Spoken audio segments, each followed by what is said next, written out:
I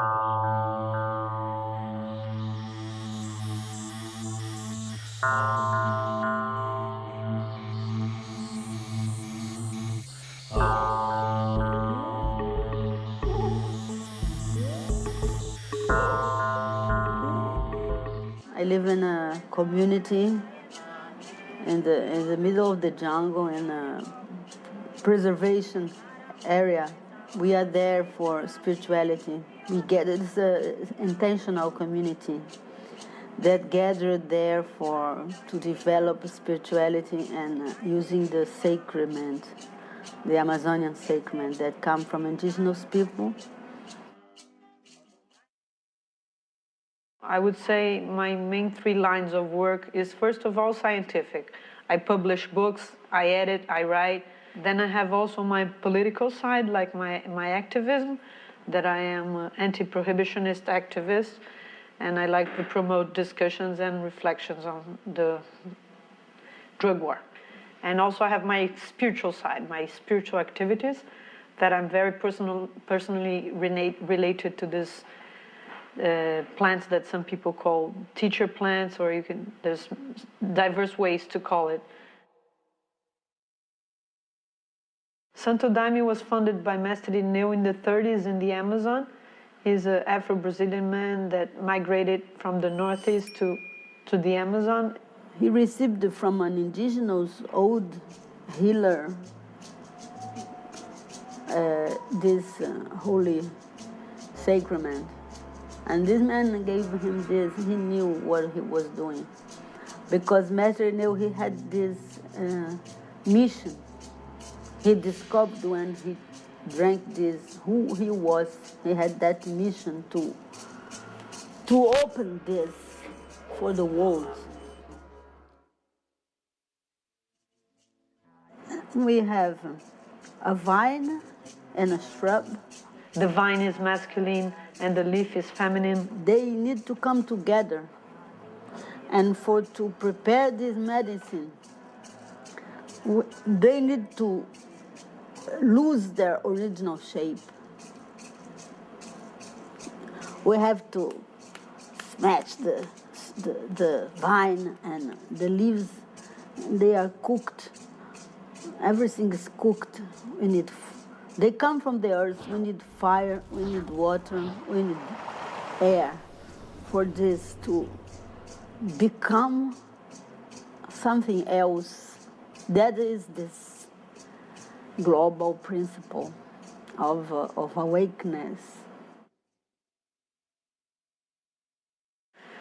I think there are many benefits to using these plants, but as I said before, I think that's different for each person. So I can give my own testimony that I feel a lot more of inner peace and comprehension of the world by this plant.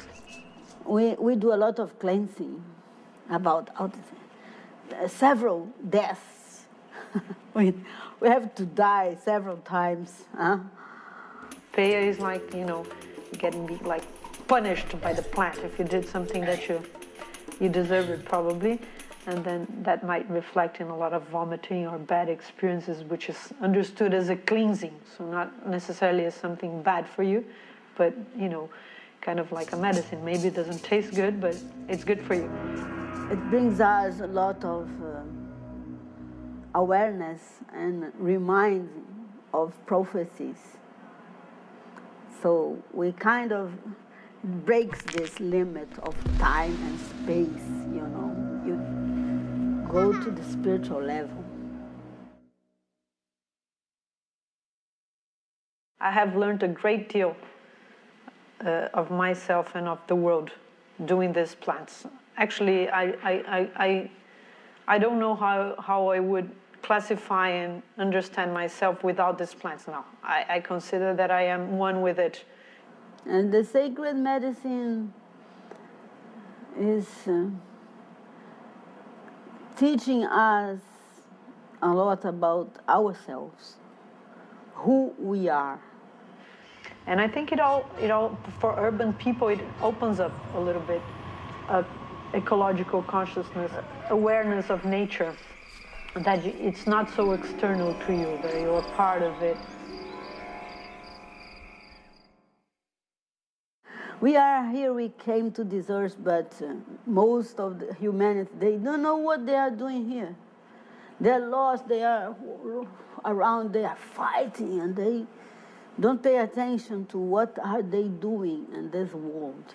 You know, devastation and loss of identity, and this commodification of reality, and this consumerism, mad consumerism, this lack of interest in other cultures. I see young people, even when they drink something that comes from the nature that can expand consciousness, it may become a drug because it's without consciousness. You know, young people don't pay attention to this old world. You don't fit there. Huh? Don't feel you are excluded of the creation because you don't fit in those old structures of war and money and competition. This is not good for the life. Huh? So, young people, you have the world in your hands.